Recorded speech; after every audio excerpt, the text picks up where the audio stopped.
미국의 어느 조그만 도시의 어느 조그만 학교에서 있었던 일이라고 알려져 있습니다. 전교생이 아주 몇 명 되지 않는 작은 지역의 작은 교회에서 성탄절을 맞아서 연극을 하게 됐습니다.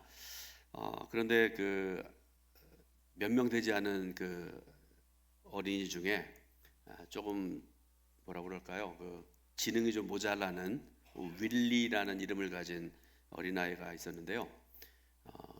사람이 많으면 안 시킬 수도 있지만 이 아이에게도 뭔가 대사 하나를 주고 연극에 참여하게 됐습니다.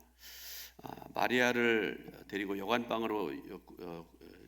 여관방을 구하는 요셉이 와서 질문을 하게 됩니다. 빈 방 있습니까? 이렇게 물어볼 때 없어요라는 대답 한마디만 하면 되는 그런 작은 역할입니다.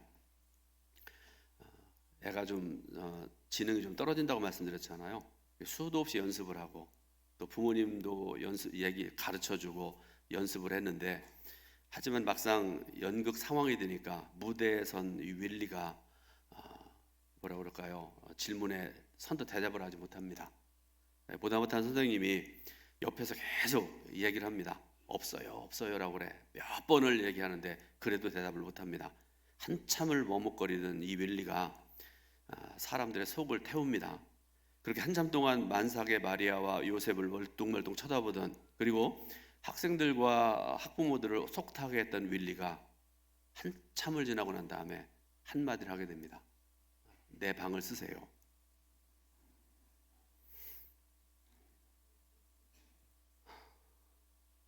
여러분 웃으시는군요. 저 그저께 말씀 준비하다가 이 예화를 제가 책에서 보고 또 한동안 이렇게 이 말씀을 이렇게 여러분들에게 전해야 되겠다 생각을 하고 한동안 아무것도 할 수 없었습니다. 그리고 내린 결론이 진정한 성탄절이란 바로 이런 것이다라는 생각을 했습니다. 우리가 지난 2000년 동안 성탄절을 지켜왔습니다. 아마도 동서고금을 막론하고 성탄절을 지켜왔다고 생각을 하는데요. 성탄절을 맞아서 많은 사람들이 선물을 주고받기도 하죠. 교회 안에서 또 가족 간에, 친구들 간에 선물을 주고받기도 합니다. 오늘 저녁에 할 예정인 교회 학교 주간의 그 성탄 축하 행사들도 그동안 계속 해왔습니다. 그리고 내일 성가대에서 할 예정인 칸타타도 그렇습니다. 지금 많은 교회들이 칸타타를 엄두를 못 냅니다. 성도들 줄어들고 젊은 사람들 없고 이러니까 칸타타를 거의 못하는 교회들이 대부분이지 않습니까? 성탄절에 아기 예수 오심을 축하하고 감사해서 예물을 드리기도 하지요. 믿지 않는 사람들은요, 이 성탄절이 즐기는 날인 줄 알고 노는 날인 줄 알고 타락하는 시간인 줄 알아서 온갖 짓들을 하고 살아가기도 합니다. 그런데 여러분, 2023년 성탄절을 여러분은 어떻게 준비하고 맞이하고 있습니까? 지금 예배드리는, 그리고 여러분의 마음과 여러분들의 모든 삶의 모습을 하나님께서 보시고 칭찬하실 만한 그런 모습일까요? 혹시 여러분 중에 본래 성탄의 의미와는 정반대의 삶을 살고 있고 보내고 있지는 않은지요? 마음속에 온갖 더러움과 악함을 품고 성탄을 맞이하고 있지는 않는지요? 하는 그런 질문입니다. 책에서 본 말도 안 되는 이야기가 있는데요. 한번 들어보시기 바라요. 수족관에서 물고기를 돌보던 사람이 물고기를 너무도 사랑해서 물고기가 되었다. 동화에나 나오는 그런 얘기인데요. 수족관에서 물고기를 돌보던 사람이 물고기를 너무도 사랑해서 물고기가 되었다. 말도 안 되는 얘기입니다. 그런데 여러분, 이 말도 안 되는 이야기보다 더 말도 안 되는 이야기가 있는데요. 이게 뭔가 하면, 하나님이 세상을 이처럼 사랑하셔서 아들을 사람이 되게 하셔서 이 땅에 보내주셨다 하는 사실입니다. 참으로 말도 안 되는 얘기고요, 이해할 수도 없는 그런 이야기입니다. 그런데 그 일이 실제로 일어났습니다. 오늘 읽은 본문 중에서 6절부터 8절 말씀을 우리 한번 읽어볼 텐데요. 봉독해 올립니다. 그는 근본 하나님의 본체시나 하나님과 동등됨을 취할 것으로 여기지 아니하시고 오히려 자기를 비워 종의 형체를 가지사 사람들과 같이 되셨고 사람의 모양으로 나타나사 자기를 낮추시고 죽기까지 복종하셨으니 곧 십자가에 죽으심이라. 아멘. 이 말씀을 가리켜 우리가 케노시스 이렇게 얘기를 합니다. 그리고 케노시스라는 말의 헬라어가 자기 비움, 그런 뜻을 가지고 있는 말입니다. 하나님께서 인간이 되어 세상에 오실 수 있었던 것은요, 다른 게 아닙니다. 자신을 비우셨기 때문에 가능했습니다. 그리고 이 자기 비움이라는 말을요, 여러분 우리가 지금 한국 사람이기 때문에 한국말로 번역되어진 성경을 보고 있잖아요. 그 이전에 한문으로 번역되어지고 그 이전에 영어로 번역되어졌는데, 그 영어로 번역되어진 성경 중에 NIV라는 그 성경이 있습니다. 그 NIV 성경에 보게 되면요, 여러분 일부 예배 시간에 같이 읽어보자고 그랬더니 반대하더라고요. 그냥 목사님 혼자 설명하라고 그러더라고요. NIV의 성경에 이 자기 비움이라는 말을 번역을 해놓는데, 좀 쉬운 영어인데 거부를 해요. 이 말의 뜻이 뭔가 하면 He made himself nothing, 그런 뜻입니다. 그가 스스로 만들었대요. 뭘 만들어 놓은가 하면 나는 아무것도 아니다. 예수님이 그렇게 하셨다라는 그런 말씀입니다. 우리의 모든 것이 되시는 하나님께서 자신을 비우고 스스로를 아무것도 아닌 무로 만드시고 세상에 오셨다는 그런 말씀입니다. 자, 보시기 바랍니다. 저와 여러분들의 주님이신 예수님께서는 자신을 비우시고 아무것도 아닌 무로 만드셨는데, 저와 여러분들은 어떻게 했습니까?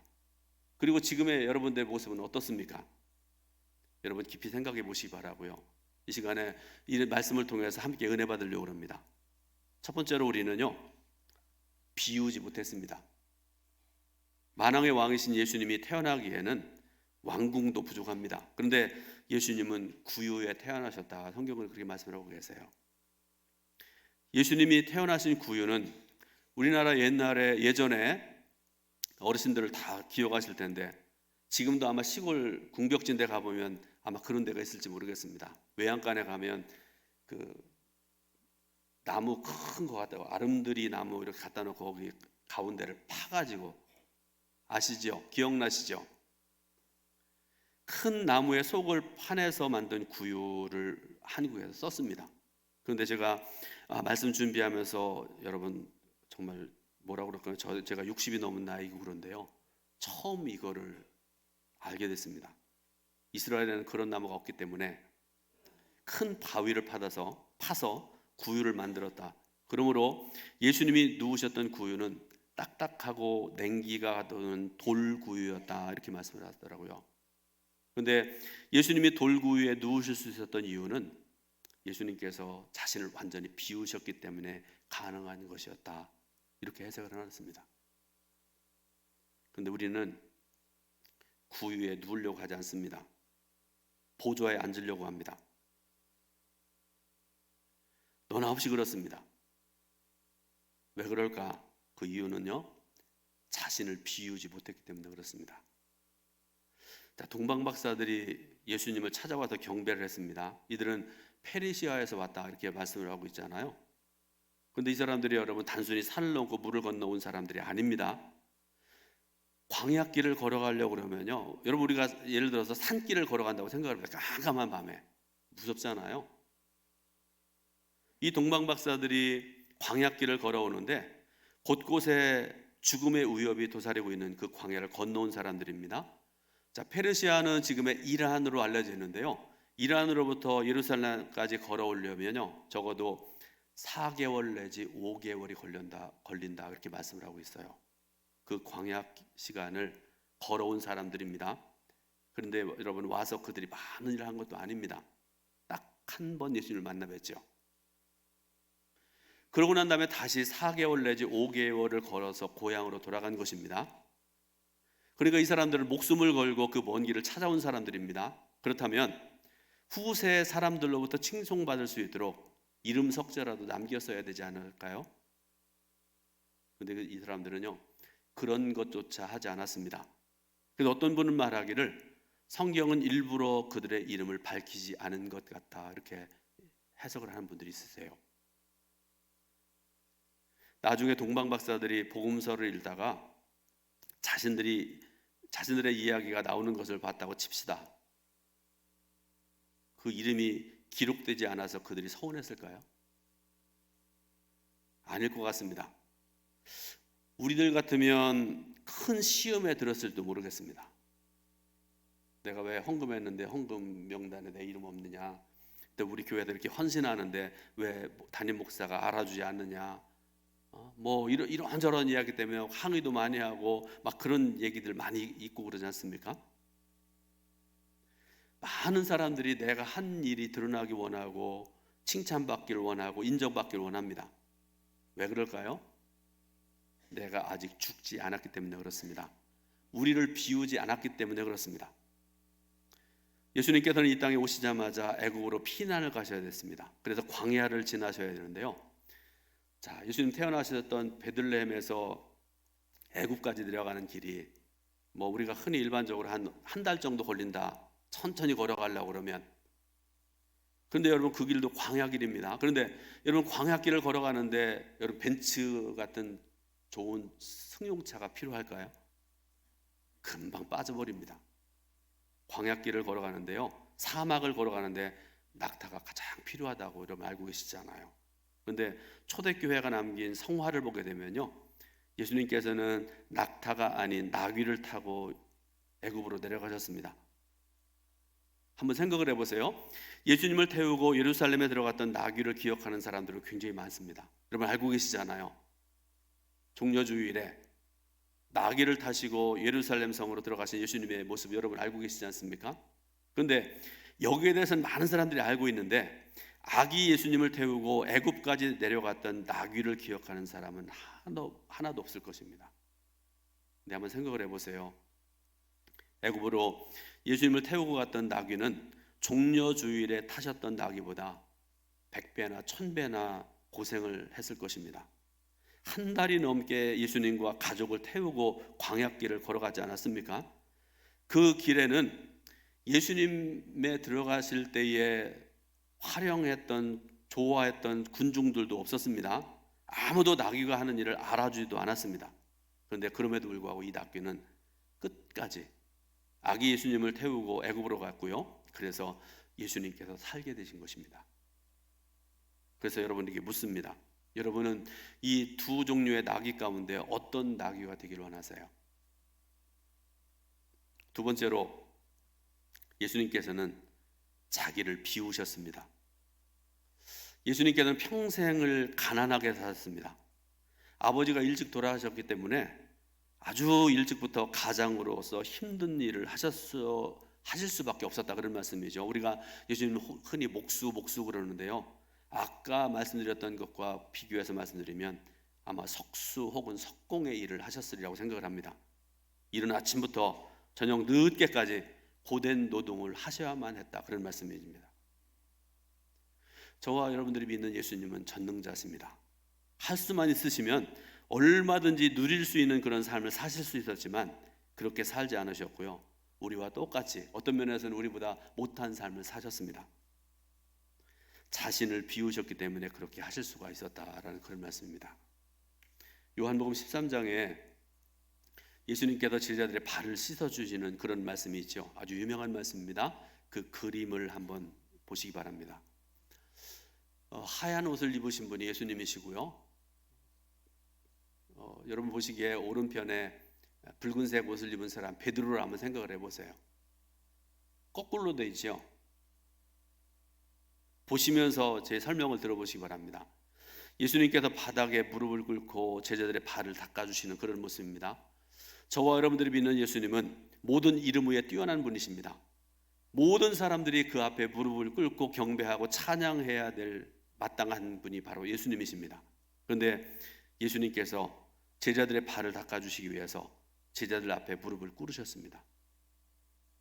자신을 비우셨기 때문에 가능한 일이었습니다. 예수님은 자신을 비우신 분이십니다. 그래서 예루살렘이 아닌 베들레헴에서 태어나셨고요, 대제사장 가문이 아니라 이름 없는 여인 마리아를 통해 태어나신 것입니다. 왕궁에 누우신 것이 아니라 구유에 누우셨고, 예루살렘이 아닌 나사렛에서 사셨습니다. 예수님은 철저히 자신을 낮추시고 비우셨기 때문에 죽음 앞에서도 내 뜻대로 마시고 아버지의 뜻대로 하시라고 기도드릴 수가 있었던 것입니다. 예수님은 이 땅에서 하나님의 아들로서 누릴 수 있는 영광과 특권을 다 포기하셨습니다. 예수님은 한마디로 자신을 완전히 비우신 분이십니다. 왜 그렇습니까? 저와 여러분들을 구원하시기 위해서, 우리에게 생명 주시기 위해서 그렇게 하셨습니다. 세 번째로, 나를 비우면 하나님이 높여주십니다. 빌립보 교회 유명한 두 여자가 나와요. 유오디아와 순두계, 여자입니다. 근데 이 유오디아와 순두계가 빌립보 교회의 중심 인물인 것 같아요. 열심히 교회를 섬기고 주의를 잘 감당하는데, 잘은 아니고요, 열심히 감당하는데 서로 잘 맞지 않았던 것 같습니다. 그래서 일하면서 서로 다투기도 하고 싸우는 소리가 났습니다. 그리고 그럴 때마다 교회 분위기가 이상해져 갔습니다. 이 소식이 퍼지고 그래서 결국 어디까지 가는가 하면 로마에 있는 사도 바울에게까지 소문이 퍼져나갑니다. 그래서 바울이 빌립보서를 로마에서 쓰면서 두 사람의 이름을 직접 거명하면서 이렇게 말씀을 하여 빌립보서 4장 2절에 보게 되니까, 내가 유오디아를 권하고 순두계를 권하노니 주 안에서 같은 마음을 품으라, 이렇게 말씀을 하세요.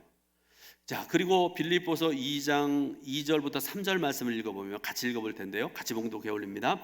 마음을 같이하여 같은 사랑을 가지고 뜻을 합하여 한 마음을 품어 아무 일에든지 다툼이나 허영으로 하지 말고 오직 겸손한 마음으로 각각 자기보다 남을 낮게 여기고. 아멘. 자, 빌립보서 2장 2절부터 3절까지 말씀을 이어서 주시는 말씀이 빌립보서 전체에서, 그리고 성경 전체에서 가장 유명한 말씀이고 우리가 생명의 말씀으로 믿고 고백하는 그런 말씀이기도 한데요, 빌립보서 2장 5절부터 11절입니다. 오늘 본문 말씀입니다. 이 말씀을 주신 이유는요, 저와 여러분들이 믿는 예수님의 마음이 어떤 마음인지를 설명하시기 위해서 주신 그런 말씀입니다. 자, 말씀들 중에서 아까 함께 읽었던 6절부터 8절 말씀은 교리적으로 신학적으로 예수님이 어떤 분이신지를 설명하기 위한 그런 말씀이 아닙니다. 교회 안에 다투는 성도들에게 싸우지 말 것을 권면하기 위해 주신 말씀인데, 바울은 계속해서 9절부터 10절에서 선포를 합니다. 이렇게 말씀을 하죠. 이러므로 하나님이 그를 지극히 높여 모든 이름 위에 뛰어난 이름을 주사 모든 무릎을 예수의 이름에 꿇게 하시고, 이렇게 말씀을 하세요. 여러분, 예수님께서 스스로를 낮추시고 비우셨지만 하나님께서 그분을 높이셨다, 이렇게 말씀을 하십니다. 그래서 부활하시고 승천하셔서 영광의 보좌에 앉게 된 줄로 믿으시길 바랍니다. 교회 안에 다툼이 있는 이유는요, 서로 높아지기 때문에 그렇습니다. 서로 인정받으려고 하기 때문에 그렇습니다. 그러나 여러분, 높아지고 싶다고 해서 높아지는 거 아니지요. 스스로를 낮추면 하나님께서 높여주십니다. 그러므로 교회 일을 할 때 여러분 이렇게 하시기 바라요. 아무 일에든지 다툼이나 허영으로 하지 말고 오직 겸손한 마음으로 각각 자기보다 남을 낮게 여기는 마음으로 주의를 해야 됩니다.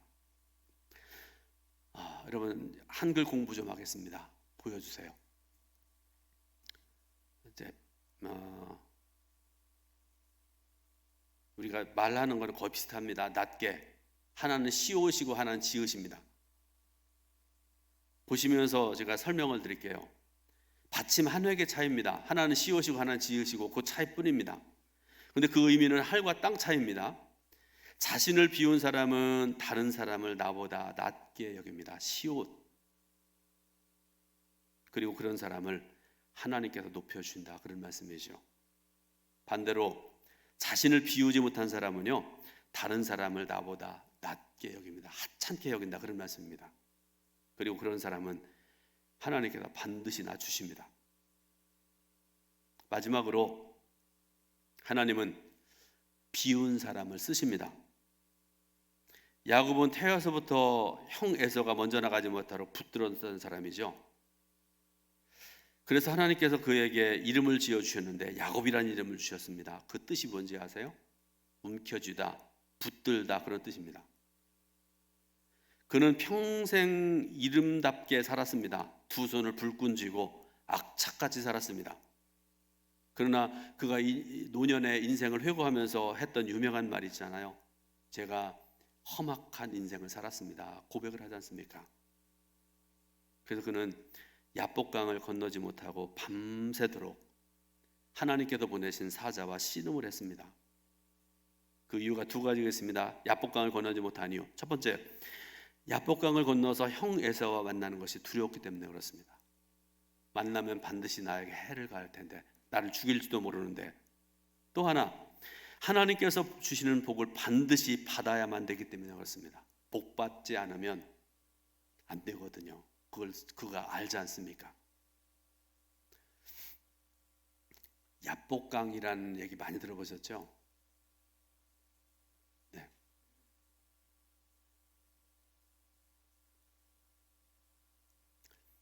일부 예배 시간에는 야복강을 얼마나 아름답게 잘 사진을 찍은 걸 보여줬는지요.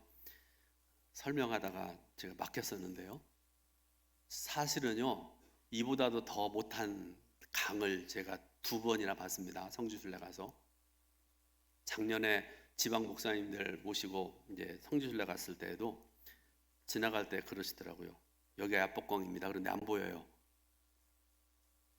그냥 우리가 흔히 애들 할 때 이렇게 줄로 구는 것 같은, 물은 없고 그냥 강 같지 않은 강만 있었습니다. 사실 야복강은요, 아주 짧은 강 같지 않은 강입니다. 요르단 산지에서 발원해서 내려오다가 요단강을 만나서 물을 다 내어줍니다. 그리고 거기에서 야복강을 끝납니다. 그래서 강 이름이 쏟아내다, 비우다라는 뜻을 가진 야복이라는 이름입니다. 여러분 한번 생각을 해보세요. 비움의 강 앞에 모든 것을 움켜쥐고만 살아왔던 야곱이 서 있습니다. 하나님께서는 야곱이 그 비움의 강을 건너가기를 원하셨습니다. 그런데 야곱에게는 야복강을 건너는 것이 홍해를 건너는 것보다 훨씬 더 어려운 일이었을 것입니다. 그래서 그는 밤새 그곳에서 하나님의 천사와 씨름을 하고 영적으로 큰 고통을 겪게 됩니다. 그런데 감사한 것은요, 마침내 그가 야복강을 건넜다는 것입니다. 그러고 난 다음에 그 이름을 야곱에서 이스라엘로 바꿨던 거죠. 자, 여러분, 이스라엘이라는 이름의 뜻을 아시죠? 또 한번 보겠습니다. 자, 이스라엘이라는 한국말이 있고 옆에 그 히브리 말로 써 있습니다. 이스라엘이라는 그런 이름인데요, 뜻인데요. 우리가 흔히 많이 알고 있는, 그게 전부인 줄 알고 살아가는데요. 첫 번째 이름이 하나님과 겨루어 이기다. 여러분 알고 계시잖아요. 익히 알고 있는, 주일학교 어린이들도 알고 있는 그런 뜻인데요. 그런데 그 다음 두 번째, 세 번째가 중요합니다. 하나님과 함께 다스리다. 다스리라가 아니라 다스리다, 그런 뜻입니다. 두 번째, 세 번째, 하나님이 존귀히 여기는 자, 그런 뜻을 가지고 있는 말이 이스라엘이라는 말입니다. 보세요. 자신을 다 내려놓음으로, 자신을 다 비움으로 하나님과 함께 살아가는 존재가 되었고요, 하나님 앞에 존귀한 자가 되었다, 그런 말씀입니다. 하나님께서는 자신을 비운 사람을 쓰십니다. 하나님께서 아브라함을 쓰실 때도 그렇습니다. 아브라함을 영으로 만드신 다음에, 우리가 흔히 제로 그렇게 얘기하는데요, 만드신 다음에 그에게 아들 주셔서요, 한 민족을 이루게 하셨고 이스라엘 민족의 조상이 되게 하셨습니다. 모세를 한번 생각을 해보세요. 모세가 살았던 이 애굽이라는 나라는요, 세계 최강대국이었습니다. 그런데 모세가 애굽의 공주의 아들이었잖아요. 그런데 하나님께서 그를 쓰시기 위해서 광야로 보내세요. 40년 동안 거기서 다듬으시고 하나님께서 그를 단련시키십니다. 아무것도 아닌 자가 되었을 때 비로소 하나님께서는 모세를 쓰시고 이 출애굽의 지도자로 세우셨다, 그런 말씀입니다. 다시 말씀드리지만 하나님께 쓰임 받으려면 여러분 반드시 먼저 자신을 비워야 됩니다. 중국의 성현이었던 노자가 남긴 유명한 말이 있습니다. 한번 잘 들어보세요. 항아리를 쓸모 있게 하는 것은 도공이 빚는 흙이 아니라 항아리 안에 빈 공간이다.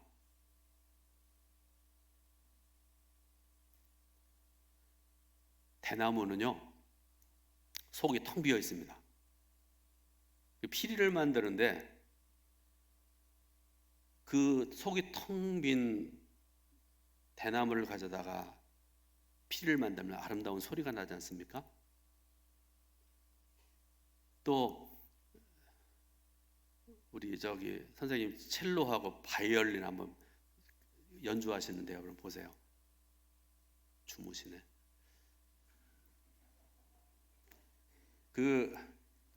여러분 저 악기도요 속이 다 텅 비어 있어요. 속에 보시면 궁금하시면 이따가 한번 보여달라고 그러세요.